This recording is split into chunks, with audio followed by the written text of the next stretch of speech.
The man leading the inquiry into the NHS contaminated blood scandal has called on the government to improve financial support for victims and their families, saying some were living in grinding hardship. So Brian Langstaff's comments came after hearing the final day of evidence into how thousands died from tainted blood products in the 1970s and 80s.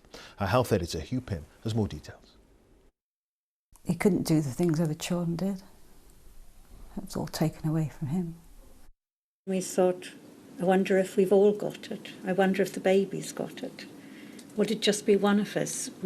Would Malcolm die and I'd be left? I was told I had about a year to live. I was told not to tell anybody,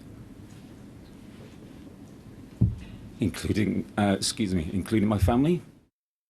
They've told their stories and some have left messages for those they've lost at this memorial which stands at the inquiry, a memorial to the victims, those infected with deadly viruses because of their NHS treatment, haemophiliacs and some who received blood transfusions. Steve had hepatitis C. He came to the opening of the inquiry a year ago, but died a few months later. His widow, Sue, has given evidence. Like others, she's angry at the level of financial support for victims and the bereaved.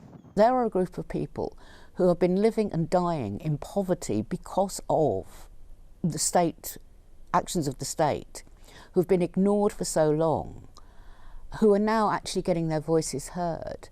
And the inquiry isn't taking away the financial misery. The chair of the inquiry repeated his call for more government financial assistance. An overall picture of relentless hardship for many.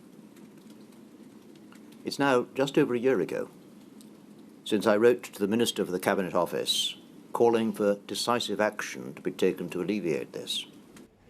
A government spokesperson said there was a commitment to guarantee equal support across the UK and campaigners would be consulted. Since April, in this hearing room and at other centres around the UK, nearly 200 witnesses have given their often powerful and moving personal stories to the inquiry. The hearings will resume early next year. Doctors who administered the treatments will give evidence, so too the leading civil servants and politicians who were in power at the time. Those still living say that on behalf of relatives who've died, what matters above all is getting to the truth. Hugh Pym, BBC News.